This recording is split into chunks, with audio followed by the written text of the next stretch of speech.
नमस्कार। तेज हरियाणा पर बड़ी अपडेट के साथ शुरुआत करेंगे, जो कि डबवाली के गांव जंडवाला बिश्नोइया में नहर के किनारे 11 गांव के किसानों का धरना 18वें दिन भी जारी रहा, जहां पर 11 गांव के मुग्गे छोटे व स्थानांतरण किए जाने के खिलाफ मुग्गों को पुरानी स्थिति बहाल करवाने, नहरी विभाग द्वारा मुग्गों के साइज रिकॉर्ड के साथ छेड़छाड़ करने वाले अधिकारियों के खिलाफ कार्रवाई की मांग को लेकर लगातार किसानों की ओर से प्रदर्शन किया जा रहा है।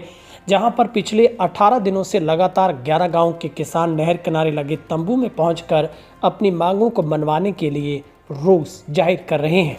इसी बीच बड़ी अपडेट है कि यहां पर जहां तमाम राजनीतिक नेताओं की ओर से किसानों की सुध-बुध जानी गई, तो वहीं पर जेजेपी के नेता दिग्विजय सिंह चौटाला, महासचिव जेजेपी पार्टी की ओर से भी किसानों के बीच में पहुंचकर उनकी मांगों को जायज़ बताया गया। साथ ही उन्होंने एसई से फ़ोन करके भी इस मसले पर जल्द से जल्द किसानों की मांग को पूरी करने का उन्होंने किसानों को आश्वासन दिलवाया।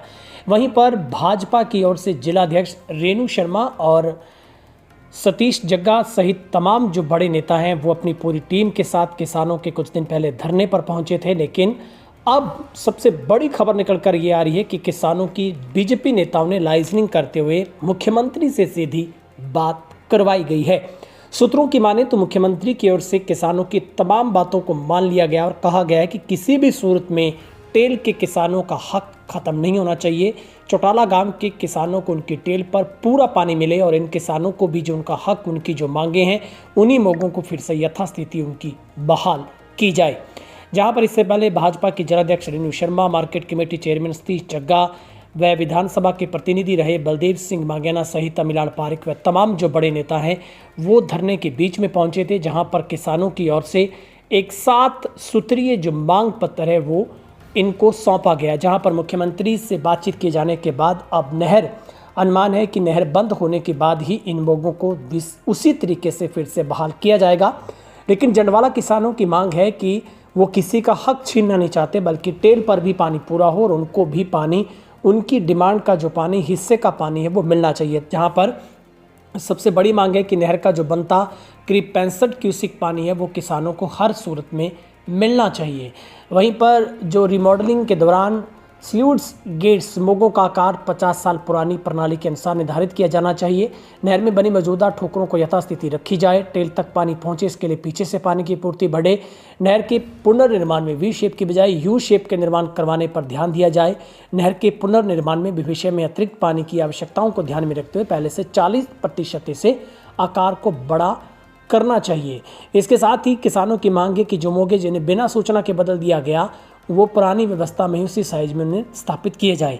नहर के पुनर्निर्माण के समय हर मोगी की कमेटी के सदस्यों की भागीदारी को सुनिश्चित किया जाना चाहिए और सुनवाई जो कि विभाग की तरफ से नहीं कर रहे, नहरी विभाग के खिलाफ जंडवाला बिश्नोइया गांव में किसानों ने नहर पर रोज स्वरूप अपना धरना जारी रखे हुए है। इस मौके पर दिग्विजय सिंह चौटाला की ओर से भी मीडिया के साथ बातचीत की गई है और इस मौके पर किसानों का कहना है कि जब तक उन्हें धरातल पर काम पूरा नहीं मिल जाता, तब तक वो अपना धरना किसी भी सूरत पर ख़त्म नहीं करेंगे। इससे पहले बीजेपी की जिलाध्यक्ष और तमाम भाजपा के नेताओं की ओर से किसानों को मनवाने के लिए कहा गया था कि वो दीपावली अपने घर पर मनाए। उनकी मांगों को मान लिया गया है, लेकिन विभाग ने बीच में नहर को बंद करने से मना कर दिया और कहा कि नहर जब बंदी आएगी तभी मुग्गों को चेंज किया जाएगा। इसमें किसान फिर अड़ गए और किसानों ने दीपावली का त्यौहार है वो भी नहर में धरने पर बैठकर मनाया और जिसके चलते किसानों में भारी रोष देखने को मिल रहा है। अब किसानों ने स्पष्ट अख्तियार किया है अपना कि जब तक उनकी तमाम मांगों को नहीं माना जाएगा, तब तक उनका धरना जारी रहेगा। अन्यथा उनकी मांगों को अगर पूरा नहीं किया गया तो धरने को और भी बड़ा रूप दिया जाएगा। इस मौके पर दिग्विजय सिंह चौटाला ने फोन पर ऐसे से क्या कुछ बातचीत की है और उन्होंने मीडिया के साथ बातचीत में क्या कुछ बताया, वो आपको सुन लीजिए। हेलो, हाँ नमस्कार, एसपी साहब दिग्विजय बोल रहा हूँ। हाँ, और ठीक हो आप? तो ये हमारे किसानों को कब ठीक करोगे? हाँ, मैं वही कह रहा हूँ, तो किसान तो तभी ठीक होंगे जब मोगे ठीक होंगे।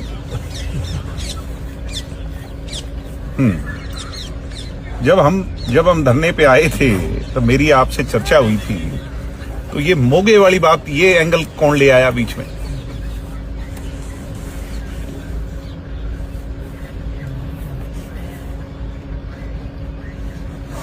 जी जी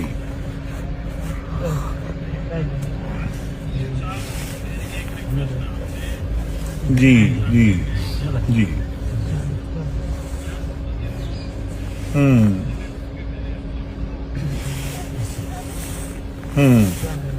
तो जब हम उनके पास गए तो उनकी समस्या ये थी भी टेल तक पानी नहीं पहुंच रहा, जो कि सच्चाई है। तब हमने अधिकारियों से ये बात की, पानी तुम पूरा नहीं दे रहे, पानी पूरा दोगे तो टेल तक पहुंचेगा, नहर की सफाई कराओ। दो ही मुद्दे थे। इन लोगों ने इनके आउटलेट ही उठा दिए, यानी वो काम कर दिया जिससे पीछे नुकसान हो जाए, यानी आपस में एक विवाद खड़ा हो जाए। और आपस में विवाद ये इतना गहरा जाता है, ये तो मैं इनकी समझदारी मानता हूं यहाँ के किसानों की, कि इस विवाद को सिर्फ सरकार से लड़ाई के तौर पर माना। अगर आपस में ये मामला उलझ जाता तो फिर भाईचारे का क्या रहता है, इलाके का बहुत नुकसान हो जाता। तो अभी जो बात कर रहे थे यहाँ पे हमारे बुजुर्ग बैठे हैं सब, ये इनकी समझदारी की दाद देता हूं।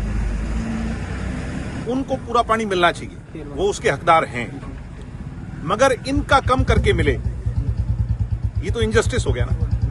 ये किसने करवाया? जो यहां का लोकल हमारा विधायक है, उसको ऐसी क्या जल्दबाजी थी कि वो उनको बिठा के और वहां पर जो हमारी इरिगेशन मंत्री है उसके पास ले जा करके और तुगलकी फरमान सुनवा के लाया है।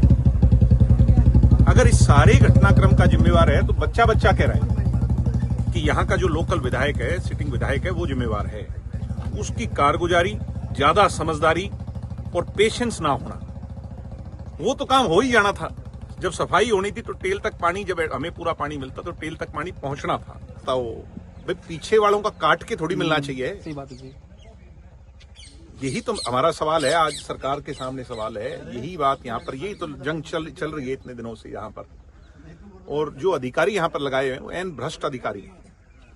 और वो लोग हैं जो इनको धमका रहे थे, केसेस की जो ना धमकी दे करके डरा रहे थे। अब मैं चाहूंगा कि एक बार ये मामला सुलझ जाए, जो अभी सुलझा तो नहीं है, उसके बाद उन दोनों जेई पर भी, एसडीओ पर भी, और जिम्मेवार एक्सीएन भी है, इनकी विभागीय जांच होनी चाहिए। और उसके साथ साथ मैं चाहूंगा धरना स्थल की कमेटी से फिर हम दोबारा मुलाकात करेंगे कि एक कंप्लेंट इनकी आपराधिक तौर पर भी दे। और मैं तो चाहूंगा ये पूरी जांच हो, कौन करवा के लाया है और किसने फरमान दिया। अगर मंत्री ने दिया है तो श्रुति चौधरी भी इतनी बड़ी जिम्मेवार है जितना यहां का विधायक है।